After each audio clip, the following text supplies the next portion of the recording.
Bueno, pues si os parece, ahora nos vamos a trasladar a la época de la Reconquista, siglos atrás, porque durante 8 siglos cristianos y musulmanes se enfrentaron precisamente en esa lucha por controlar la península ibérica, pero al margen de lo histórico queremos centrarnos también en la parte espiritual, en lo que se recoge en este libro que se llama La Reconquista a través de sus santos. Su autor es Antonio Puente y ya está con nosotros, porque el libro cuenta, Antonio, cómo las figuras religiosas inspiraron también a las tropas cristianas para luchar contra ese dominio musulmán.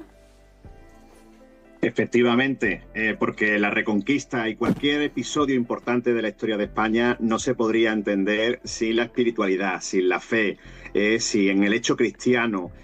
Son muchísimas las gestas, los momentos vividos a través de la historia de España, no solamente en la Reconquista, incluso después, por ejemplo, la primera circunnavegación de la Tierra, la de Magallanes, Elcano. La fe es muy importante para todos y, por supuesto, para la historia de España. De los santos, porque aquí vamos a profundizar en algunos de ellos que inspiraban a esas tropas cristianas, ¿cuál es el que te ha llamado más la atención, el que más te ha conquistado? Valga la palabra así con esto de la Reconquista, Antonio.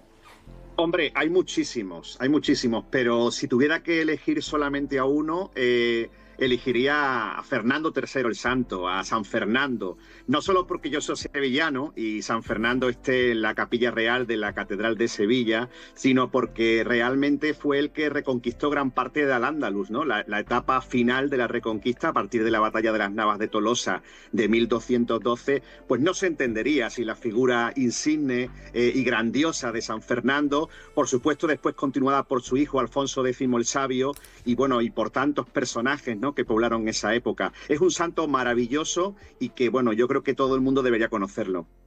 Ahora quiero conocer tu opinión, Antonio, pero me gustaría preguntarles también a mis compañeros por qué a veces el tema de la espiritualidad de los santos, llevamos días hablando aquí de los santos de al lado, de que cualquiera puede ser santo, a veces no son tan tenidos en cuenta o no son tan recordados cuando hablamos de novelas históricas, bueno, en este caso, de libros que se refieren a nuestra historia, ¿no? Bueno, pues porque normalmente los deshumanizamos, los desencarnamos, los situamos en la peana, ¿no? Y los vemos tan alejados o con cierto tinte de moralina, ¿no? O peor, ¿no? Como si fueran superhéroes dotados de una gracia especial y sin embargo son de carne y hueso, ¿no? Sí.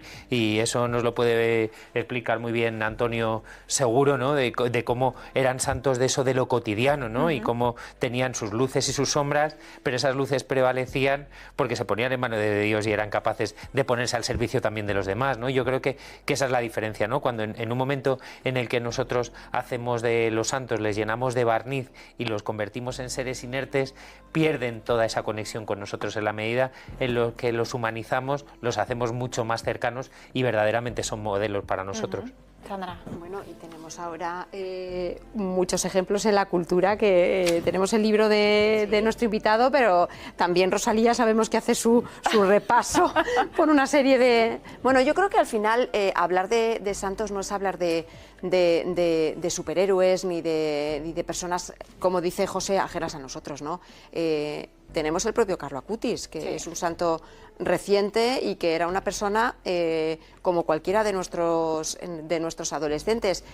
Algunos acompañaron en nuestras gestas históricas, pero otros siguen inspirando pues a místicos, o sea, místicos que siguen inspirando a escritores, a cantantes, bueno, pues a científicos, ¿no? También tenemos santos que inspiran a científicos. Yo creo que, bueno, pues que al final eran personas que tenían a Dios como guía y que a través de esa, y que son mediadores de todos nosotros hoy. Antonio, te traslado la misma pregunta.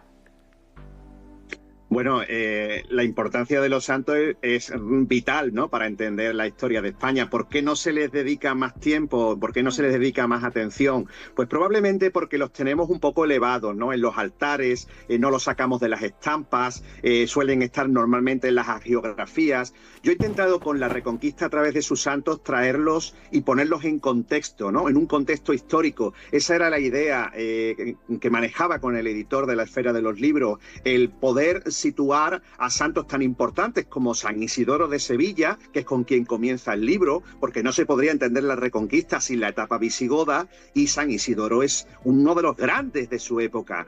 Hay que entender que las etimologías, la gran obra de San Isidoro se va a utilizar durante toda la Edad Media, va a ser la enciclopedia, por eso San Isidoro es el patrón de Internet. Fijaros la cantidad de personajes que tenemos ligados a la historia de España y que están probablemente eso, en los altares, en las iglesias, y no los conocemos.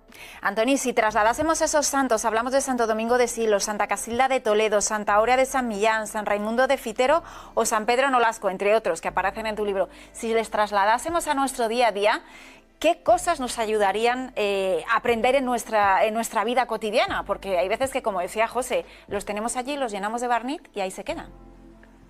Pues, por ejemplo, si nos vamos a San Isidro Labrador y a Santa María de la Cabeza, María Toribia, que era su mujer, pues nos enseñan que eran agricultores, que trabajaban en el día a día, que los milagros los hacían primero en su casa con su propio hijo, al que salvan de una muerte segura, y luego que cuando hay acusaciones de adulterio hacia la mujer de San Isidro, pues ella cruza el río Jarama de manera milagrosa y bueno, irá a entender a todos los ciudadanos que era una mujer pura, que era una mujer fiel a su marido. Eran gente que practicaban la vida contemplativa, pero que sin embargo vivían el día a día. Eran gente muy cercana. Son tantos los personajes que nos pueden dar ejemplo. Lo tenemos también en San Diego de Alcalá, nacido en la provincia de Sevilla, pero más conocido por fallecer en Alcalá de Henares. Fue el primer santo misionero de Canarias. Su labor fue importantísima y realmente no lo conocemos. Sabemos de sus reliquias que se exponen habitualmente, sabemos de los milagros, pero hay que decir ante todo que eran personas que vivían el día a día de manera cotidiana. Él era portero, por ejemplo, una profesión,